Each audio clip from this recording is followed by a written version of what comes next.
All right, well, welcome back to the iWealth podcast, and today we're talking about pivoting with Mr. Brad Connors.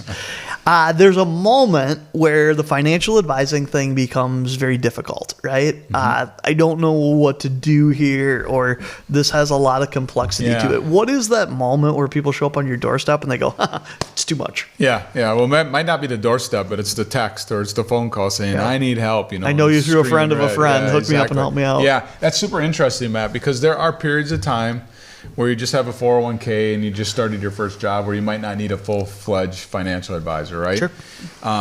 But we talked about pivoting. We were just talking about that. Like, there are moments in time where there's what seems to be a crisis and people are saying, I need some help. Like, they're tapping out saying, I need help. Some of those recurring themes are, I just lost my spouse.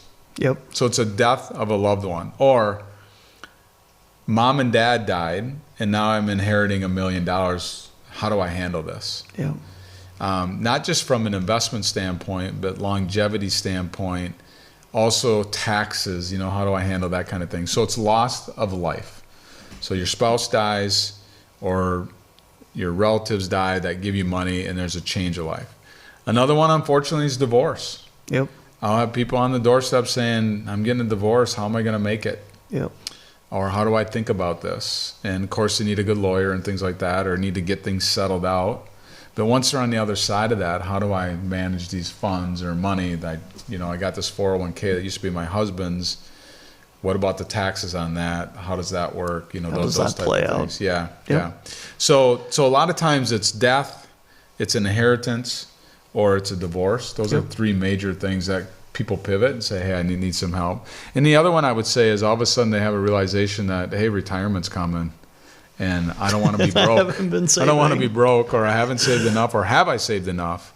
And it's really sitting down and helping them solve that problem, helping them think through those issues. But yeah, I mean, there's different moments. There's times where the market's good and your statement looks good in a quarter and they're like, my financial advisor's good. I don't need anybody.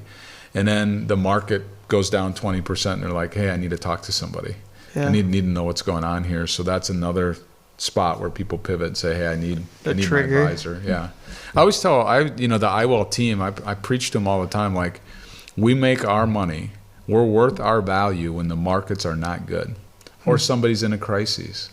When a crisis hits and we can help our clients through that crisis, or the markets go down and we can help hold their hand and make smart decisions about their money, that's why we're worth our value. Yeah. But when the markets are up 10%, it's pretty easy to be an advisor, right? It's being able to look them in the face and say, sorry, I'm sorry you're down 10.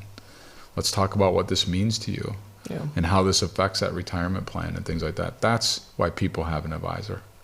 So those are the moments. Those are the triggers. They are. It's not a Hallmark moment. It is not a Hallmark moment. Yeah. Thanks, Matt. There you go.